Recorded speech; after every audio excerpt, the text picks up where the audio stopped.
Welcome back. You're watching Mirror now. Let me go across to my colleague Tejshri right away as we track this big development that has taken place in the national capital. The Rouse Avenue Court has reserved its order so far on the ED seeking a 10-day custody of the Delhi Chief Minister. Tejshri, what are you picking up?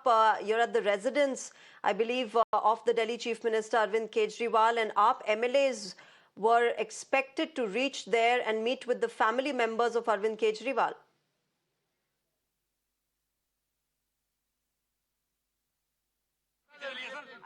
Well, yes, we are standing outside just the residence of Arvind Kejriwal, where you can see that the MLAs, the councillors who went inside to meet the family of Arvind Kejriwal have started coming out of his residence. They just met Arvind Kejriwal's family members, his wife, his parents, and in fact now the sloganings are also going on. Let us speak to them.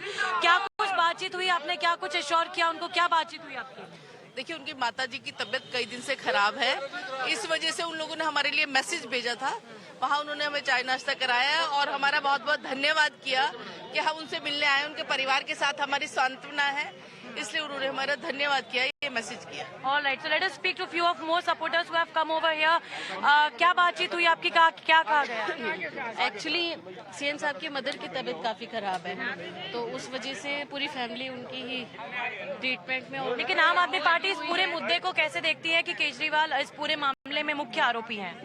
आरोपी तो conspirator में कोई भी बन जा रहा है, कभी कोई आतंकवादी भी बन सकता है। जब तक मोदी गवर्नमेंट है ना, कोई भी कुछ भी आरोपी बन सकता है।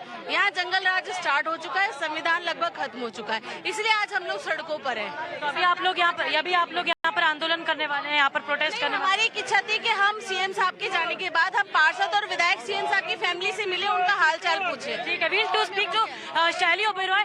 शैली जी, what was the message conveyed? What would you like to say? Kejriwal is the key conspirator, is what was said in the court. What would you like to say?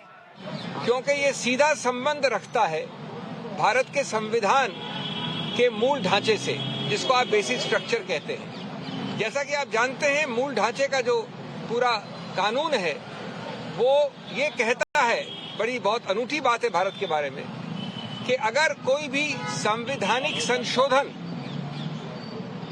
मूल ढांचे के विरुद्ध है तो संवैधानिक संशोधन भी असंवैधानिक करार किया जा सकता है। अब इसको हमने कैसे पक्ष रखा? जब आप इस प्रकार की चुनाव के लिए जो एक समतल जमीन आवश्यक है, अति आवश्यक है, अनिवार्य है, समतल जमीन, उस समतल जमीन को आप बदल देते हैं, उसको समतल नहीं रहने देते हैं दुरुपयोग करके एजेंसीज द्वारा, तो उसका सीधा दुष्प्रभाव पड़ता है स्वतंत्र निष्पक्ष चुनाव पर, फ्री एंड फेयर इलेक्शंस। उसका सीधा दुष्प्रभाव आगे पड़ता है गणतंत्र लोकतंत्र पे, डेमोक्रेसी। और स्वतंत्र निष्पक्ष चुनाव या लोकतंत्र गणतंत्र दोनों उच्चतम न्यायालय ने केशवानंद भारती के समय से कहा है, बार बार कहा है, मूल ढांचे के एक अभिन्न अंग है। तो जब आप समतल जमीन को बदल देते हैं, नॉन समतल बना देते हैं दुरुपयोग करके एजेंसीज का, तो आप सीधा उस मूल ढांचे पे प्रहार कर रहे हैं, असंवैधानिक गैर कानूनी प्रहार। ये एक मूल मुद्दा है और इसके लिए सबसे बड़ा पुलिसमैन इस समतल जमीन का संविधान ने बनाया है, चुनाव आयोग को बनाया है। सिर्फ कोई स्टैट्यूटरी गठित संस्था नहीं है, ये संवैधानिक संस्था है। तो हमने उनको उनके उत्तरदायित्व की याद दिलाई और कहा कि आप बेझिझक होकर इस मामले में हस्तक्षेप करें। दूसरा पहलू हमने बड़ा रोचक रखा उनके सामने, हमने उदाहरण तो दिए, अभी मैं 2-3 दूंगा। स्वतंत्र भारत के 75 वर्ष के इतिहास में कई सरकारें आई हैं, उसका रंग ये भी हो सकता है, ये भी हो सकता है, ये भी हो सकता है। इसी सत्तारूढ़ पार्टी की सरकारें पहले आई हैं, लेकिन 75 वर्ष में कभी भी चुनाव के बिल्कुल शुरू में, चुनाव के आसपास एजेंसीज का दुरुपयोग ऐसे कभी नहीं हुआ। 75 वर्ष में पहली बार एक पदासीन मुख्यमंत्री को कल रात को गिरफ्तार किया गया है, पहली बार। कुछ हफ्तों पहले एक मुख्यमंत्री को मजबूर करके हटा के उसको गिरफ्तार किया गया। विपक्ष की बहुत बड़ी पार्टी, 125 साल से ज्यादा पुरानी पार्टी कांग्रेस के 94, 95, 96 के अकाउंट्स के विषय में 150 करोड़ से ज्यादा फ्रीज हुआ है। हमारे माननीय कांग्रेस अध्यक्ष, पूर्व कांग्रेस अध्यक्षा, सबने अभी आपके समक्ष 2 दिन पहले इस पर प्रेस कॉन्फ्रेंस भी की है। अभी हमको बता रहे हमारे मित्र लेफ्ट के, येचुरी जी खड़े मेरे साथ, उनको भी वैसे ही नोटिस आए हैं। तीसरा पहलू, हमने एक सूची दी 11 और हाल के रीसेंट उदाहरण, पुराने उदाहरण तो सैकड़ों हैं, वो 11 के 11 एनसीपी से लेकर, टीएमसी से लेकर, कांग्रेस से लेकर विपक्ष के हर पार्टी पे है जहां पर एजेंसीज का दुरुपयोग हुआ है, गिरफ्तारी हुई है। लेकिन एक भी उदाहरण नहीं है सत्तारूढ़ पार्टी का। ये कौन सी जादुई पुड़िया खाई है सत्तारूढ़ पार्टी ने कि हर अच्छाई वहां है, हर बुराई यहां है, या सिर्फ बुराई दिखती यहां पर है? अगर बुराई वहां है तो दिखती नहीं है। वॉशिंग मशीन का तो उदाहरण आपने बहुत सुन लिया है, लेकिन ये समतल जमीन की मूल ढांचे को प्रहार करता है। हमने 11 लिखित और उसके अलावा 14 उदाहरण दिए हैं अभी चुनाव आयोग को। तीसरा पक्ष ये है कि अगर कुछ गलती भी हुई है तो आपने कहीं ये नहीं दिखाया कि अभी इसी वक्त एजेंसीज की रेड आवश्यक है, अभी इसी वक्त इनकी गिरफ्तारी आवश्यक है। अरे भाई, अगर कोई नोटिस या कोई कार्रवाई 2023 से चल रही है तो आप 2 महीने और नहीं रुक सकते? आपको जो कार्रवाई करनी है आप करिए। लेकिन ये क्या कि आप चुनाव के पहले वोट पड़ने से पहले ही चुनाव जीत जाना चाहते हैं? आप पहला वोट पड़ा नहीं, उसके पहले जीत जाना चाहते हैं आप? कानूनी तरीके से नहीं, गणतांत्रिक तरीके से नहीं। तो ये मामले जिसको कहते हैं आवश्यकता या जरूरत अरेस्ट की, वो किसने दिखाया है? मेरे पास अधिकार क्षेत्र है तो मैं अरेस्ट कर लूं। चौथा, हमने बताया कि आपके जो कई सारे सर्कुलर हैं चुनाव आयोग के, उसमें भी ये वंचित है। हमारे कॉलीग्स ने ये मांग की कि अगर चुनाव आयोग डीजीपी बदल सकता है, होम सेक्रेटरी बदल सकता है, किसी को बदल सकता है, तो ये एजेंसीज किस प्रकार की कोई एक विशेष एग्जेम्पशन एंजॉय करती हैं? इन एजेंसीज पे नियंत्रण क्यों नहीं करता चुनाव आयोग? इन एजेंसीज के नियुक्तियां कम से कम इन 4 महीने के लिए क्यों नहीं होती चुनाव आयोग द्वारा? ये भी पुलिस एजेंसी है एक प्रकार से, ये भी सत्तारूढ़ पार्टी के उपयोग दुरुपयोग के लिए हैं। तो इसलिए ये मुद्दे बहुत ही मूल मुद्दे हैं और हम ये कहेंगे कि हर प्रकार का अनड्यू इन्फ्लुएंस का आपका कानून है, सर्कुलर है, आप उसको सिर्फ शब्द नहीं रखिए, आप उसका इस्तेमाल करिए।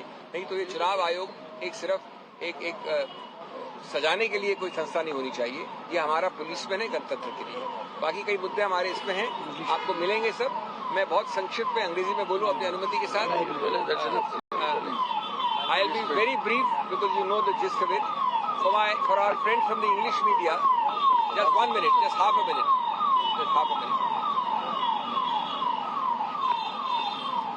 As you can see, friends, we have a very distinguished delegation across the board. Almost every political party in the opposition is represented here. I must tell you, I'm not taking names, but this delegation was activated late last night. Not last night, late last night. Some of them got the information after 11, 12, 1 o'clock. Many have made the effort to fly here. One of them is Mr. O'Brien. They were not in Delhi. 1 or 2 could not come, but they have given their full support. Every possible political color is represented from the opposition here at short notice. Now, we went in this delegation and unitedly told in a very detailed presentation, which is here, which we'll get also a copy of, the election. JMM and Shiv Sena could not send their reps at short notice. All the others are here.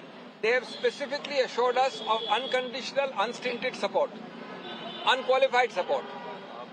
Now, in the Election Commission, we pointed out that this is not a normal complaint. It is not a complaint about X, Y, or Z.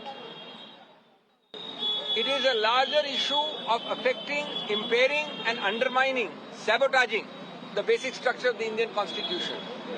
We pointed out that a level playing field is the heart and soul of free and fair elections. And free and fair elections are the heart and soul of democracy itself. And democracy has been held repeatedly by the Supreme Court to be part of basic structure. So the moment you skew, you render the level playing field into a non-level playing field, then what do? You are actually affecting democracy and therefore the basic structure itself. How do you do it? You use and misuse agencies blatantly. Cases which are 20 years old,